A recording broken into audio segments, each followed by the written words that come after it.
ये छोले भटूरे वाली लड़की की रील सोशल मीडिया पर बहुत ज्यादा वायरल हो रही है आजकल। मैं भी पानी पूरी का ठेला लगा लेती हूँ, मुझे भी पैसों की जरूरत है। सोशल मीडिया से इंस्पायर होकर अपने इलाके में रिचा ने पानी पूरी का ठेला लगा लिया। धीरे धीरे पानी पूरी बिकने लगी। रिचा के पास कुछ पैसे आने लगे और इसी चीज से उसकी सौतेली बहन पिंकी को जलन होने लगी। रिचा पानी पूरी का ठेला लगाकर कमाई कर रही है, तो फिर मैं क्यों पीछे रह जाऊं? पिंकी ने रिचा के ठेले के पास ही एक ठेला लगा लिया और स्ट्रॉबेरी जूस बेचने लगी। आओ, एक नंबर की पानी पूरी खा लो, पूरे बदन में ताजगी आ जाएगी, पेट की सारी बीमारियां खत्म हो जाएंगी, बस एक बार मेरी पानी पूरी खा लो। इस तरह से रिचा जोर जोर से आवाजें लगाकर ग्राहकों को बुला रही थी। उसे देखकर पिंकी भी जोर जोर से पब्लिक को बुलाने लगी। पानी पूरी खाकर अपना खून मत जलाओ, ठंडा और मीठा स्ट्रॉबेरी का जूस पियो, चेहरे पर चमक और पर्सनैलिटी में दमक आ जाएगी। पिंकी के इतना बोलते ही सारी पब्लिक पिंकी की दुकान पर चली गई और स्ट्रॉबेरी का जूस पीने लगी। शाम को जब दुकान बंद करने का टाइम हुआ तब रिचा पिंकी के पास गई। देख पिंकी, तू अपना धंधा चला और मुझे अपना धंधा चलाने दे, वरना एक कंटाप मारूंगी कान के नीचे तो बत्ती सी जमीन पर गिर जाएगी, समझी? हमने भी हाथों में चूड़ियां नहीं पहन रखी हैं, विधायक जी से सीधा संबंध है मेरा। इस तरह से दोनों लड़ते झगड़ते रहते थे। मजा नहीं आ रहा है। मेरे पास जो भी ग्राहक आते हैं रिचा की पानी पूरी खाने के बाद ही आते हैं। पहले पानी पूरी खाकर अपने अंदर आग पैदा कर लेंगे, उसके बाद ठंडा ठंडा जूस पीने लगेंगे। क्या बड़बड़ा रही है पिंकी? ऊपर वाले का शुक्रिया अदा कर, कम से कम मेरी वजह से तेरे पास ग्राहक तो आ रहे हैं। जिस दिन मैं चली गई ग्राहक भी नहीं आएंगे। कौन जाएगा कौन नहीं ये तो कल पता चलेगा। अगले दिन पिंकी ने दुकान नहीं खोली और कुछ गुंडों के पास चली गई।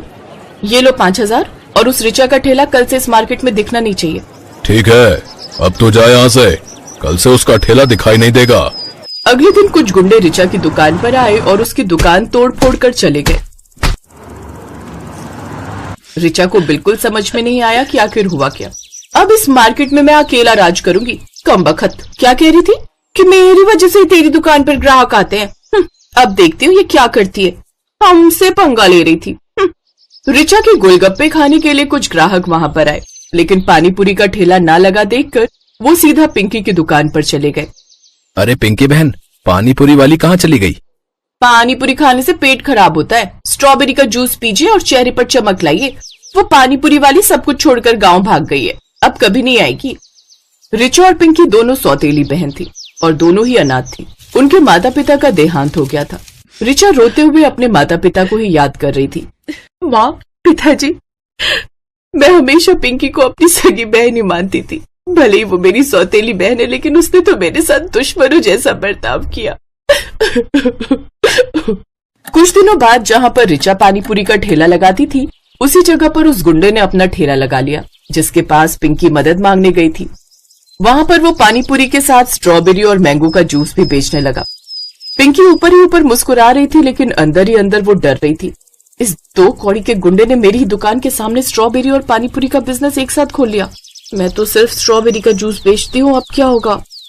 जो लोग पानी पूरी खाने के शौकीन थे वो अब इस गुंडे की दुकान पर जाने लगे और जब उन्हें जूस पीना होता तो पानी पूरी खाने के बाद उसी की दुकान पर जूस भी पी लेते थे और इस तरह पिंकी का धंधा धीरे धीरे ठप पड़ गया। इससे अच्छा तो रिचा ही थी, कम से कम उसके ग्राहक मेरी दुकान पर तो आते थे। अब इस गुंडे से मैं कुछ कह भी नहीं सकती, वरना मेरा ठेला भी पलटा देगा। पिंकी को कोई रास्ता नजर नहीं आ रहा था। रात में पिंकी अपने कमरे में अकेली लेटी हुई कुछ सोच रही थी। कहते हैं हर किसी को उसके कर्मों का दंड जरूर मिलता है। जो मैंने रिचा के साथ किया वो मेरे साथ हो गया। अब मैं अपना ठेला तो वहां लगा सकती हूँ, लेकिन जब ग्राहक ही नहीं आएंगे तो क्या फायदा। यही सब सोचते सोचते पिंकी सो गई। करीब आधी रात में उसके सपने में उसके माता पिता और उसकी सौतेली माँ यानी रिचा की सगी माँ भी दिखाई दिए। बेटा, मैंने तो तुझे हमेशा सिखाया है कि कभी किसी के साथ गलत मत करना, पर तूने मेरी बात नहीं मानी। अरे मानेगी कैसे, हम लोग तो अब जिंदा रहे नहीं। ये सोच रही होगी कि अब कौन सा हमारे माँ बाप मुझे देख रहे हैं। अगर मैं तुझे कोई सलाह दूंगी तो तुझे लगेगा कि मैं रिचा की तरफदारी कर रही हूँ, क्योंकि मैं तेरी सौतेली माँ हूँ। लेकिन अगर तुम दोनों बहनें मिलकर काम करो तो तुम लोगों को कोई नहीं हरा सकता। वो भी बिना किसी से लड़ाई झगड़ा किए, क्योंकि धंधे में लड़ाई झगड़ा नहीं किया जाता। तुम दोनों का अब इस दुनिया में कोई नहीं है, एक दूसरे का सहारा बनो, लड़ो मत। सुबह जब पिंकी की आंख खुली तब वो हैरान रह गई। उसे अपनी गलती का एहसास हो गया था। अब रिचा के पास कई महीनों से कोई काम नहीं होगा। बेचारी की हालत बहुत खराब हो गई होगी। अभी उससे मिलकर आती हूँ। पिंकी बिना नहाए धोए सीधा रिचा के घर पहुंच गई। दीदी दीदी मुझे माफ कर दो, आपने सही कहा था, आपकी वजह से मेरी दुकान चल रही थी। पिंकी के मुंह से पहली बार दीदी सुनकर रिचा को खुद पर विश्वास नहीं हुआ। फिर कोई नाटक कर रही है ना? मेरा धंधा वैसे ही बंद हो गया और तू सुबह सुबह दिमाग खाने आ गई मेरा। दीदी मैं कोई नाटक नहीं कर रही हूँ, मैं आपको पूरी बात बताती हूँ। आपकी दुकान मैंने ही गुंडों से गिरवाई थी ताकि कोई भी मेरा कॉम्पिटिटर ना रहे मार्केट में। हाँ मुझे पता है, मुझे सब कुछ पता है। पिंकी हैरान हो गई, लेकिन उसने शुरू से लेकर लास्ट तक सारी बात रिचा को बता दी। चलो कम से कम इसी बहाने तेरा होश तो ठिकाने आया। देर आए दुरुस्त आए। दीदी ये बड़ी बड़ी कहावतें कहने का वक्त नहीं है, ये बताइए धंधे का क्या होगा? अभी तूने ही तो कहा ना कि माँ ने तुझे बताया था कि दोनों लोग मिलकर काम करो सफल हो जाएगा। लेकिन मिलकर करेंगे क्या? ना ही मैं स्ट्रॉबेरी का ठेला लगा सकती हूँ, ना ही अब आप पानीपुरी का ठेला लगा सकती हैं, क्योंकि वो गुंडा दोनों ही चीजें एक ही ठेले पर बेचने लगा है। देख तू स्ट्रॉबेरी का जूस बनाती है और मैं पानीपुरी बनाती हूँ, तो अब एक नई डिश तैयार करते हैं। अब हम लोग स्ट्रॉबेरी के जूस का पानीपुरी बनाएंगे, यानी स्ट्रॉबेरी फ्लेवर का पानीपुरी। कैसा लगा आइडिया? अरे वाह दीदी, आप तो जीनियस हो। ये स्ट्रॉबेरी वाला पानीपुरी तो पूरी दुनिया में एकदम नया है। चलिए आज से ही शुरुआत करते हैं। अब उन दोनों ने एक बार फिर से उसी चौराहे पर ठेला लगाना शुरू किया। अब वो लोग तीखा पानीपुरी भी बेचने लगे और स्ट्रॉबेरी फ्लेवर का पानीपुरी भी, जिससे पब्लिक उनके पास बहुत ज्यादा आने लगी, क्योंकि उन्हें कुछ नया मिल रहा था। तभी अचानक गुंडे की नजर उन दोनों पर गई। अबे इस घोंचू को देख रहा तू? उस दिन यही आई थी ना इसी लड़की का ठेला गिरवाने के लिए। आज दोनों लोग साथ मिल गई। ठीक है, मैं भी देखता हूँ कि ये लोग कब तक यहाँ टिक पाते हैं। उस गुंडे ने दोनों बहनों को परेशान करना शुरू कर दिया। रिचा और पिंकी पर एक के बाद एक मुसीबत आने लगी, लेकिन दोनों बहनें अब एक हो गई थीं। उन्हें तोड़ना आसान नहीं था। गुंडे के बारे में सोचते सोचते दोनों बहनें सो गईं और एक रात फिर से उन दोनों के सपनों में उनके माँ बाप आए। बेटा कल इस समस्या का भी हल हो जाएगा, तुम दोनों चिंता मत करो। अगले दिन कुछ पुलिस वाले उस गुंडे के ठेले के पास आए। अरे आओ साहब, बताइए जूस पिलाओ या पानी पूरी खाएंगे? रे जल्दी से जगह खाली कर दे, ये सरकारी जगह है, यहाँ बस स्टैंड बनेगा। वो गुंडा बहुत गिड़गिड़ाया, लेकिन कुछ फायदा नहीं हुआ। ये देखकर रिचा ने पिंकी से कहा, वैसे पिंकी तूने मेरा ठेला पलटवार कर बहुत अच्छा किया, वरना आज उस गुंडे की जगह पुलिस मेरा ठेला पलटा रही होती। और वो दोनों बहनें एक साथ ऐसे ही खुशी खुशी रहने लगी।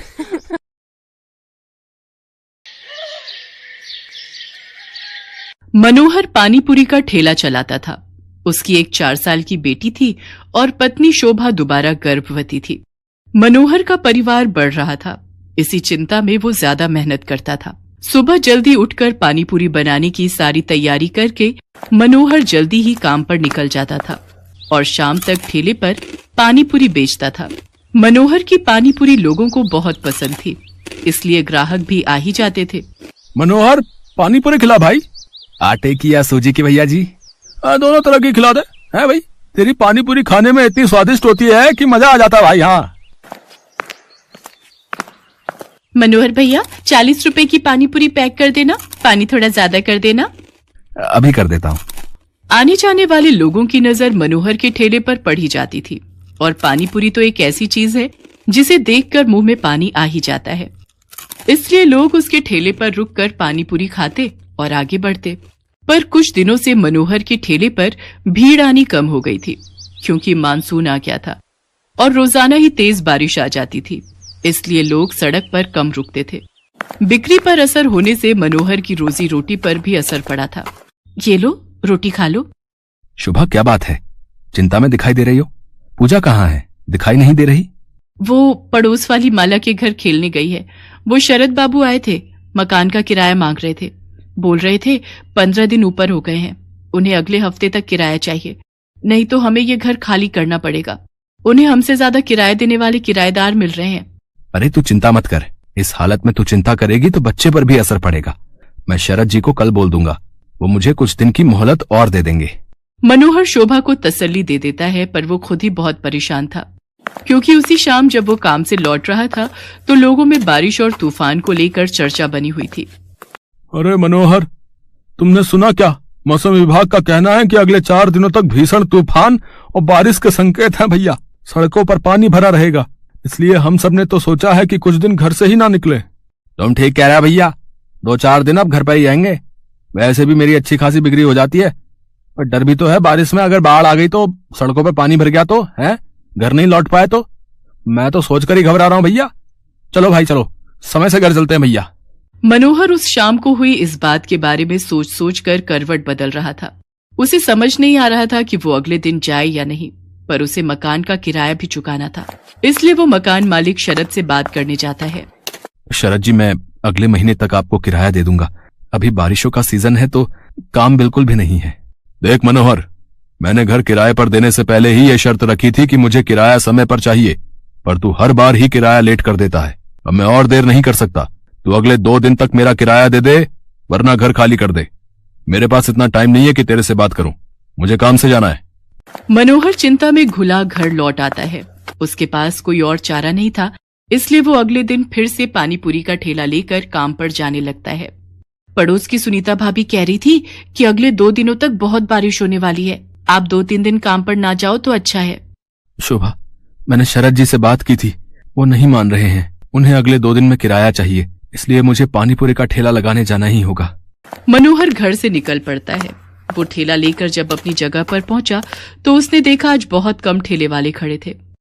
उसे पता था कि सबने पहले ही मना कर दिया था, इसलिए सब 2-3 दिन घर पर ही रहेंगे। मनोहर अभी अपना ठेला तैयार कर ही रहा था कि अचानक तेज बारिश शुरू हो गई और बारिश लगातार तेज होती जा रही थी। मनोहर का पूरा ठेला बारिश के पानी से भीग चुका था। उसका बहुत नुकसान हो गया था। हे भगवान, कितना नुकसान हो गया। सोचा था आज थोड़ी कमाई हो जाएगी तो किराए के थोड़े पैसे देकर शरद जी को संभाल लूंगा, पर अब क्या करूं। आज तो एक पाई की भी कमाई नहीं हुई। अब तो वापस घर जाने के सिवा कोई रास्ता नहीं। घर ही चला जाता हूं। बारिश का पानी सड़कों पर भर रहा है, अगर कुछ देर और रुका तो यहीं फंस जाऊंगा। मनोहर अपने ठेले को अभी लेकर जा ही रहा था कि अचानक से एक गाड़ी तेजी से आती है और सड़क पर फिसलती हुई एक पेड़ से टकरा जाती है। अचानक हुए ऐसे हादसे से मनोहर दंग रह जाता है। वो देखता है कि गाड़ी एक महिला चला रही थी और बराबर में उसके एक छोटी बच्ची बैठी हुई थी। महिला की ज्यादा चोट आई थी और वो बेहोश हो गई थी। बच्ची को खरोंचे आई थी और वो दर्द से रो रही थी। मनोहर उनके पास जाता है और रोती हुई बच्ची को गोद में उठा लेता है। लोग उसका साथ देने से मना कर देते हैं। हे भगवान, न जाने ये कौन है। चुप हो जा बेटिया, इसके तो हाथ पर चोट आई है। अगर इन्हें कुछ ही देर में अस्पताल नहीं ले गया तो अनर्थ हो जाएगा। ए भैया, जरा ऑटो रोको। ए भैया, आओ भैया, जरा गाड़ी रोको। कोई रोक ही नहीं रहा, कोई भी मदद करने को तैयार नहीं हो रहा है। मैं इन दोनों को इस हालत में यहाँ मरने के लिए नहीं छोड़ सकता। मेरी आत्मा इसके लिए कभी हाँ नहीं कहेगी। अब मैं क्या करूं? अब तो एक ही रास्ता बचा है। मनोहर को कुछ समझ नहीं आ रहा था। उस महिला की हालत गंभीर होती जा रही थी। उसके खून बह रहा था। मनोहर जल्दी से अपने ठेले का सामान उतारता है और बड़ी मुश्किल से उस औरत को अपने ठेले पर लिटाता है और बच्ची को भी साथ में ठेले पर बिठाकर बारिश में भीगता हुआ बड़ी मुश्किल से एक अस्पताल में पहुंचता है। उसे इस हालत में देखकर अस्पताल के डॉक्टर और नर्स जल्दी से उस महिला को एडमिट करते हैं। मनोहर उस रोती हुई बच्ची को संभाल रहा था। बच्ची के हाथ में चोट थी। मनोहर ने अपने मोबाइल से अपनी पत्नी शोभा को भी फोन कर दिया था ताकि वो परेशान न हो। कुछ घंटों बाद महिला को होश आता है। वो अपने पति को फोन मिलाती है। कुछ देर बाद उसका पति हॉस्पिटल पहुंचता है और अपनी पत्नी और बच्चे की हालत देखकर घबरा जाता है। डॉक्टर, सुषमा कैसी है? ये सब क्या हो गया? सुषमा, मुझे तो लगा था तुम अपनी मम्मी के घर पहुंच चुकी होगी। रोहित, मैं घर से निकली थी तो बारिश नहीं थी। मैंने सोचा आराम से पहुंच जाऊंगी, पर अचानक पता नहीं क्या हुआ, मैं गाड़ी संभाल नहीं पाई। कीचड़ में वो फिसलती चली गई और उसके बाद तो मुझे होश ही नहीं था। रोहित, ये भैया बहुत अच्छे हैं। आज इन्होंने मेरी और स्वाति की जान बचाई है। आपकी वाइफ ठीक कह रही है। आज की दुनिया में ऐसी मदद कोई नहीं करता। हमने अपनी आंखों से देखा था। ये भैया बारिश में अपने ठेले पर आपकी पत्नी और बच्ची को हॉस्पिटल लेकर आए थे। मैं आपका एहसान किस तरह से चुकाऊंगा? आपने जो मेरे लिए किया है, उस एहसान के बदले में आपके लिए कुछ भी कर सकूं तो मेरे लिए बहुत बड़ी बात होगी। बाबूजी, ये तो मेरा धर्म है। अगर मुसीबत में पड़े लोगों की जिसने सहायता नहीं की तो वो इंसान ही क्या। रोहित को पता चलता है कि मनोहर पानीपुरी का ठेला चलाता है। वो देखता है कि मनोहर बहुत गरीब और मजबूर है, जो अकेले ही बड़ी मुश्किल से अपना परिवार चला रहा है। मनोहर भैया, अब आपको चिंता करने की कोई जरूरत नहीं है।